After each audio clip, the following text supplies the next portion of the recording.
Hello everyone and welcome back to my channel.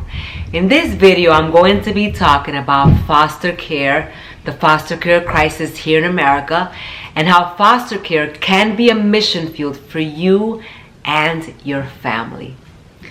A lot of people, they want to go abroad to do missions. They want to go help the children in other countries, in other continents, and they want to help build schools and help the suffering and help the poor and the hungry out there.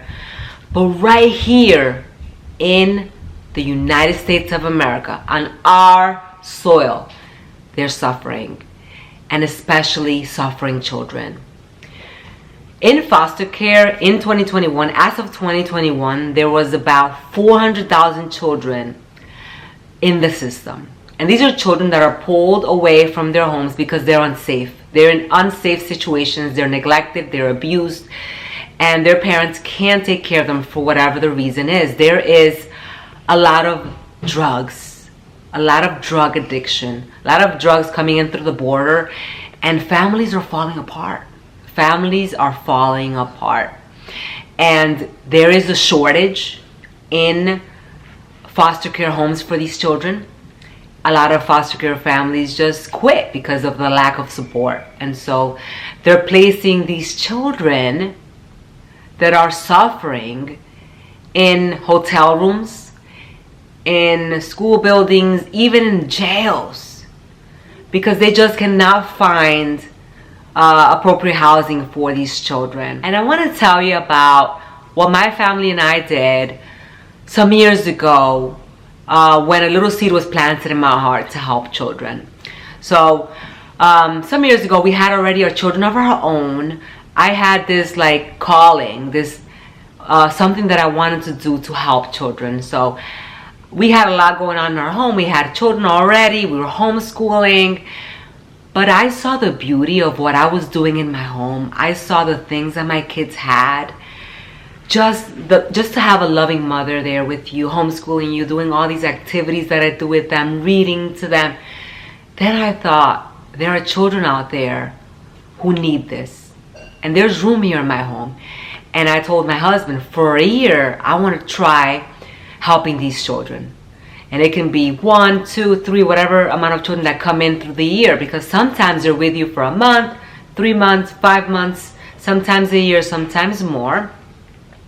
And I said, I want to do it for a year. And I want it to be a year of service, a year in which we can contribute to these children. And our children can learn what real contribution is. They can learn generosity as they're seeing a child coming into our home and they're seeing true need that is happening right within our own community. And we could bring this child to church and we could teach this child about Jesus. We could give this child all the love that we already have in our home. So we went through the training, and my husband was a little reluctant in doing this, as most husbands are. They usually don't want to take care of other people's children. But I have a good husband that was open to the idea, and just really great father. And so we went through the training. I quickly want to tell you about this elementary memory work program that I created for my children. It is 18 weeks of enrichment memory work, 15 minutes a day. And we cover subjects such as science, geography, math, civics, poetry, Spanish basics, hymns, art, and composers. And these are subjects that they wouldn't usually cover in all of their curriculum. So I'm covering all of those basics and the gaps that they would usually have with this memory work program. You will receive all of the printables and videos for every lesson, including hand motions to help children memorize the work in a more efficient and engaging way. My children have absolutely loved this memory work program, and for a limited time I will have it on discount if you would like to get it for your children, so that you can start doing 15-minute memory work and have your children memorize not only beautiful poems and hymns and songs, but also basics that will cover geography and civics and even teach them the basics of Spanish. I'll link everything below for you in the description box. And lo and behold, we got a call. It was really random. I already had an extra bed in one of my kids' bedrooms, and I said, we have an extra bed. There's not much we need to do. And so we got a call, and it was unexpected after we got the training. It was rather quick after the training. And they said to me, there's this little girl that needs a home. She's 2 years old. She got pulled away from her mother, who is a heroin addict. And the neighbors complained that they would hear this little girl crying and crying a lot. And she was left alone at home. She wasn't being taken care of properly, and she was always in this crib, from what I was told. And so they asked me if I would be willing to take her in, and I said yes, absolutely. And they pull up to the parking lot, and I see this little girl, and she's crying hysterically in her car seat. And of course she would, because can you imagine just being pulled away from all you know, being brought to these strangers, to the stranger's house? Any child would be afraid, right? But I was blown away by what I saw in this child. I mean, here was a child in our own community, right where we lived, not too far away, that came into our home, and the way that she looked. She was dirty. She smelled bad. Her hair was a complete mess. And she looked hungry. She looked malnutrition. She looked like a child that would be in another country, like a child that you would see in a third world country. And I was blown away by that. Right here, so close to me, there could be a child that would be in this condition. And when my kids saw her, they were like surprised, and they were really surprised by how she looked. She was crying and crying, and we held her until she was able to calm down. And the first thing I did was take her a bath, and it was a really long bath. It was like an hour-long bath where I was like, it was like this child hadn't been taking a bath in months, possibly in a year. And the way that she smelled, and the dirt and the grime, I was blown away. But I was even more surprised at the fact that this child, you could see her ribs as if she was like in a third world country. You could grab her ribs on her body. She had eczema on her body, and it was really bad rash all over her body, and she was scratch and scratch until bleeding point. I think it was a coping mechanism for her, and it took some time to restore her. And what I came to know is that she was very malnutritioned, and we needed to get her to eat and gain weight. So she had not eaten solids yet. She was only drinking milk at that point, and she didn't know how to eat. She didn't know how to swallow solids, and she would like gag and choke up. And so it was like steps by steps showing her how to eat, a 2.5-year-old, and showing her how to eat and helping her gain that weight and helping restore her skin, taking her to the different doctors and helping her with supplementation in the meantime. And the tantrums were very hard. She would cry and cry and cry, and she would throw herself on the floor, and she would bang her head on the floor. And it really was something that we needed to help her through, because she was really in a state of confusion being in our home, and I'm sure she missed her mom. They gave us this big garbage bag with all her things, and there was a photo of her and her mother. And I prayed for her mother. Her mother, again, was a heroin addict. I was told that heroin is a very hard drug to recover from. It's almost impossible to recover from heroin. So we worked with her child. We brought her in, and we integrated her into all the things we did. Read alouds, Montessori activities, going to the park. Now, going to places with this child was really, really hard, because she would, anytime that she experienced something good, she wanted to stay there. So she would have huge tantrums every time we left the park and things like that. And there were times where we're like, why are we doing this? This is really, really hard. We have kids of our own. My husband will get back from work and he's like, why are we doing this? He sometimes didn't want to come back because of the crying and the craziness that was going on. But I saw his heart continually change as we worked with this child, and just him serving this child and taking her to the park. Because that's what she wanted to be most of the time. She wanted to be at the park, and my husband would be like, I'm taking her to the park, and he would be there with her for however long she wanted to. And it's just a beautiful relationship that I saw, and she started calling him daddy, calling me mom. And they told us, she's going to be coming up for adoption. We need to know if you're going to be open to that. And if not, we have a family. We have a mother who has lost a child. She lost a twin that died, and she's looking for a little girl that is about her age, born around the same time. And she's already certified as a foster parent, and she can take her.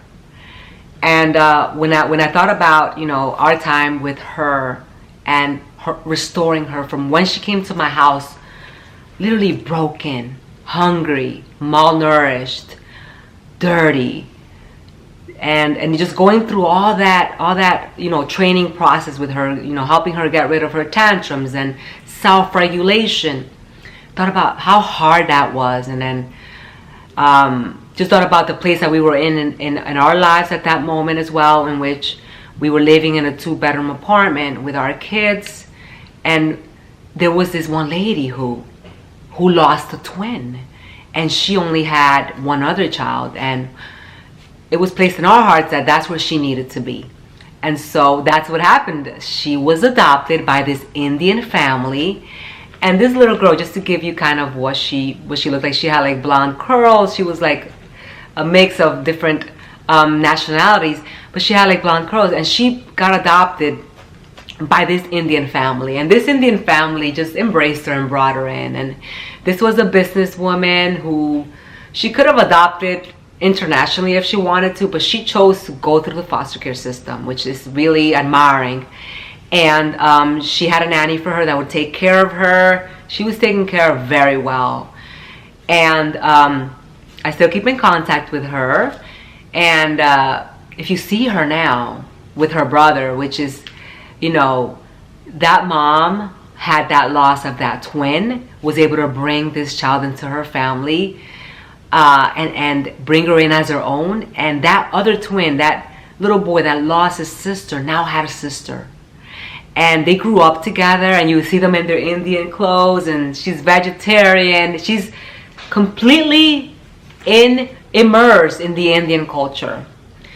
She tells me now, this little girl, straight A student, she's doing amazing with her academics. She's involved in sports. She loves martial arts. Just doing so well. And I think about what was our role. And I think about, even though we didn't get to adopt her, we were a stepping stone. We were a stepping stone in which we took this child that came broken, and we restored her so that she can go on to her forever family. And that was our role for that year of service. And we said, we're going to just raise our kids. And when our kids get a little older, we want to go back and help and either serve again, do that year of service for either 1, 2, whatever years that the Lord puts in our hearts. But as long that I have a bed, an extra bed in my house, an extra seat in my van, I'm going to help these children. And for many years now, I've been working alongside just providing support for foster care families. One of the things that I do is that I work in food distribution, and I help distribute food for foster care families and helping these families because they need a lot of help and support and resources. And so the reason for this video is because right now there is a lot of foster care awareness with a new movie that came out, and it's called Sound of Hope. And that movie does a remarkable job to really portray a story that is very noble. It is a story of a small church in rural East Texas, in which this small church in the countryside adopts 77 children from the system. And it started with this family, the Martin family, and just God had that, put that in her heart, and they just adopted so many children as a church together, and they supported each other. And when they went to the foster care system and to their foster care worker, they said, we want the ones that nobody wants. A lot of people, they want the babies, they want the younger kids, and it's hard to take the teenagers. But this church, they took everyone. They took especially the ones that nobody wanted. Just a very inspiring film that I recommend for you to watch. And I wanted to make this video to bring awareness to the foster care crisis that's going on in America. And there is a foster care crisis going on in America. In the Bible, in James 1:27, God calls us to help the orphans and the widows. And he says, religion is pure before God the Father when we care for the orphans and the widows. Now, here in America, we don't have orphanages anymore.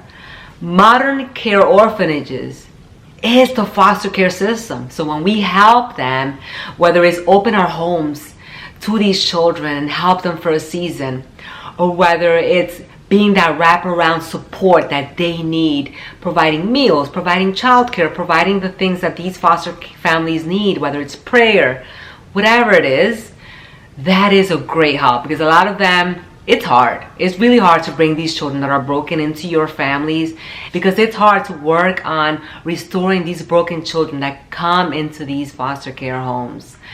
And so it's really important that we are aware of what's going on, and that we know that we can do something as a family, that we don't have to go abroad. We don't have to get on an airplane and pay thousands of dollars to do mission work. There's mission work right here that we can do within our own communities.